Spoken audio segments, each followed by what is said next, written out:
In Fresno, California, there's a mystery that still leaves people scratching their heads. It's not as famous as the Loch Ness Monster, and it's not tied to disasters like the Mothman. But its strange figure is enough to send chills down your spine. It has no face, no arms, almost no torso. In fact, it barely even has a body. Its entire form is snow white, tall and thin, as if it's made up of nothing but two long, spindly legs. And yet, it can quietly walk through streets and forests in the middle of the night. On surveillance footage, these things look like floating puppets, or maybe symbols walking straight out of another world. Their presence is so bizarre, it gives off a suffocating sense of dread. This is the mysterious being known as the Fresno Nightcrawler. Among all paranormal legends, the Nightcrawlers are especially strange. They've never shown aggression, never attacked anyone, and never displayed hostility toward humans. They just appear silently, walk silently, and then vanish into the night.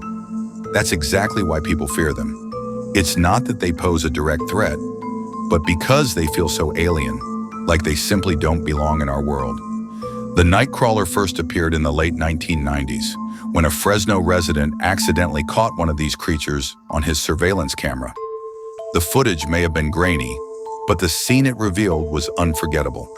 One early morning, a local farmer named Bob Terry was jolted awake by the shrill sound of an alarm. Half asleep and annoyed, Bob rubbed his eyes and cursed under his breath. Outside, it was pitch black.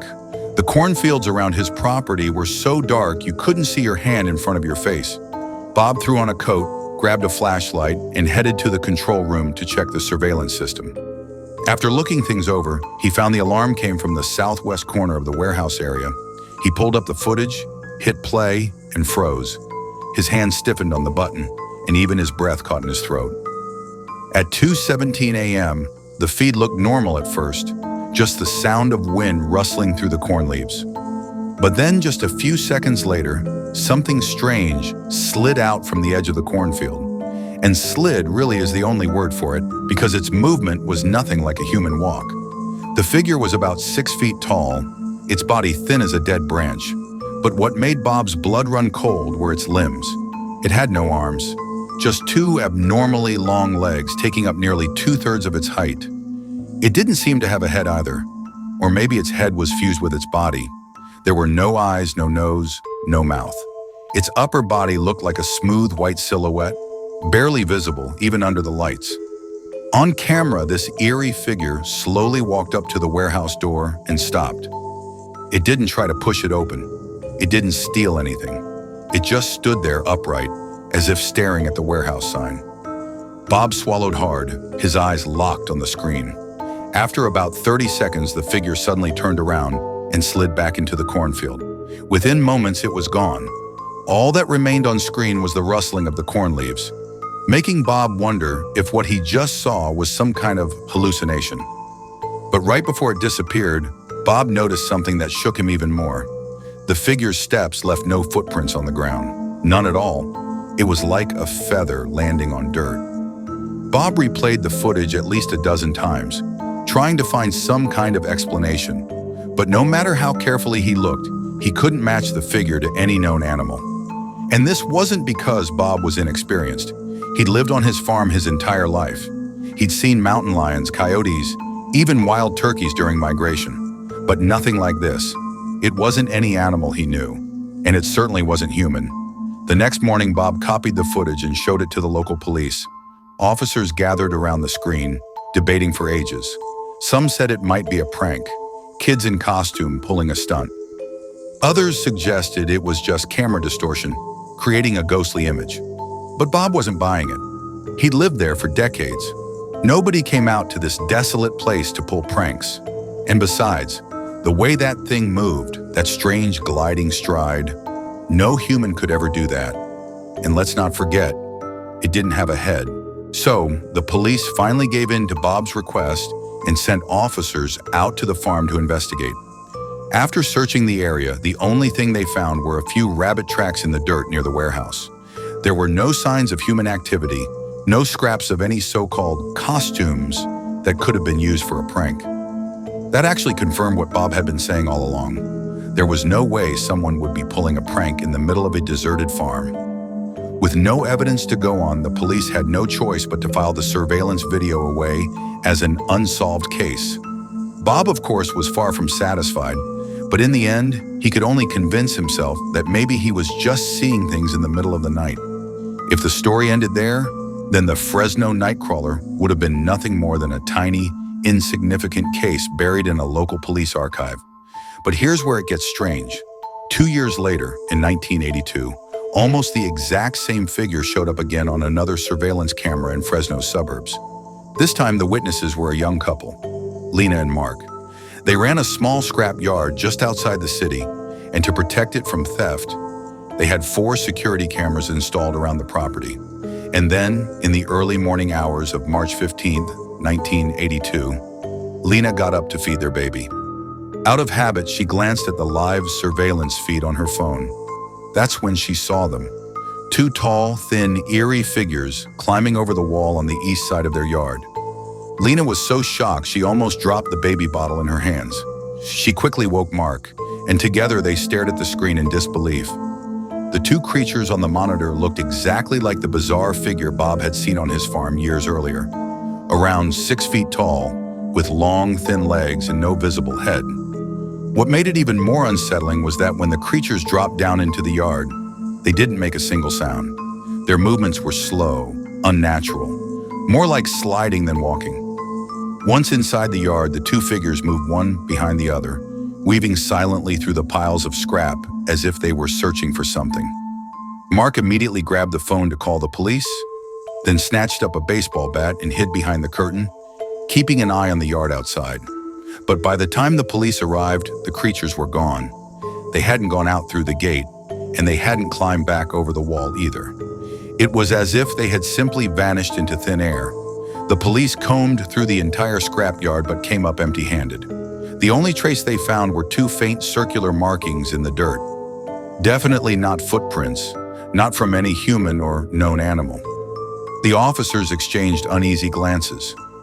Even the most seasoned detectives admitted they had never seen anything like this before, and logically, it just didn't add up. The yard's walls were over 6 feet high, and there were no blind spots in the surveillance cameras. If someone or something had really broken in, there should have been evidence.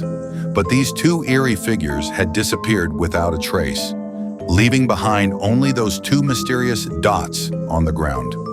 In the end, the police could only file the incident away as an unidentified suspicious event, with no way to even fill out a proper report.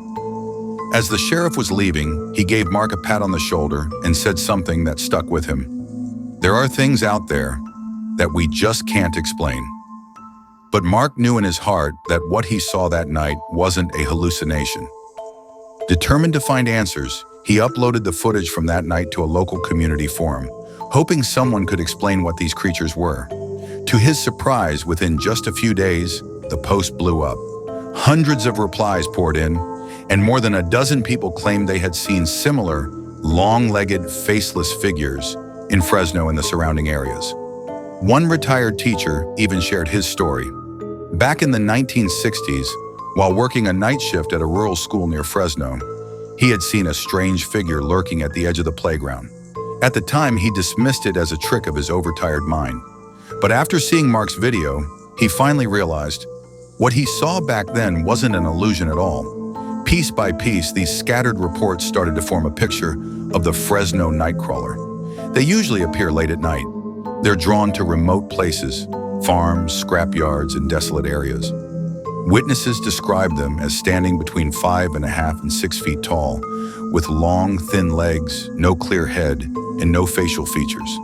Their movements are slow, eerie, and sliding, unlike anything human. Sometimes they appear alone, sometimes in pairs. They don't seem to be aggressive, but there's always the unsettling feeling that they're quietly watching something or someone. When the elders in Fresno heard these stories, they all thought of the same ancient tale that had been passed down for generations. The San Joaquin Valley, where Fresno sits, was once home to the Yokuts people. The Yokuts had a rich tradition of oral storytelling, and one of their most famous legends was about a being called Tukwutsi. According to the elders, Tukwutsi was a silent walker, a guardian of the night, It had a long, thin body with 2 legs, no face, and it only appeared in the darkest hours under faint moonlight. When it moved, it left no footprints, and it made no sound. The Yokuts believed Tukwutsi was a messenger between the earth and the night sky. It wandered the land after midnight, collecting the breath of the human world and delivering it to the ancient spirits deep within the mountains and forests. In their stories, Tukwutsi wasn't good or evil. It simply followed the ancient rules of the earth. If a person encountered it late at night, there was no need to panic. You didn't need to run, and you certainly shouldn't try to get close or attack. All you had to do was quietly walk away, and you'd be safe. But if someone ever tried to capture or harm it, the earth itself would punish them. Crops in the fields would suddenly wither, or livestock at home would vanish without explanation. Even stranger, the Yokuts had a tradition tied to this legend. Every year during corn harvest season, they would leave a basket of fresh corn at the edge of their fields as an offering to Tukwutsi.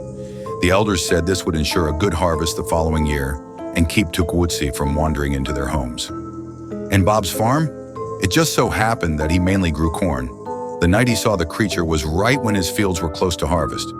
As for Mark and Lena's scrapyard, it too had a hidden connection to Tukwutsi. They later learned from the elders that the land where their scrapyard stood had once been a Yakut's burial ground decades earlier. Even though the graves had long been moved, the elders claimed Tukwutsi would sometimes return to its sacred ground at night. That thought haunted Mark, especially when he remembered how the 2 night crawlers had seemed to vanish into the piles of scrap, almost as if they were slipping back into another world. Of course, the skeptics never stopped voicing their doubts. Some argued the Nightcrawler videos were just elaborate hoaxes, puppets on strings, or people in strange costumes walking around in the dark. But the problem is, the recordings were captured at different times and places, yet the figures look nearly identical in every single video. Maybe these mysteries will never have a clear answer, but sometimes that's exactly what makes the world so haunting and so fascinating. As the people of Fresno like to say, the night doesn't speak, but it holds all the stories, even the ones we're too afraid to believe, yet still exist.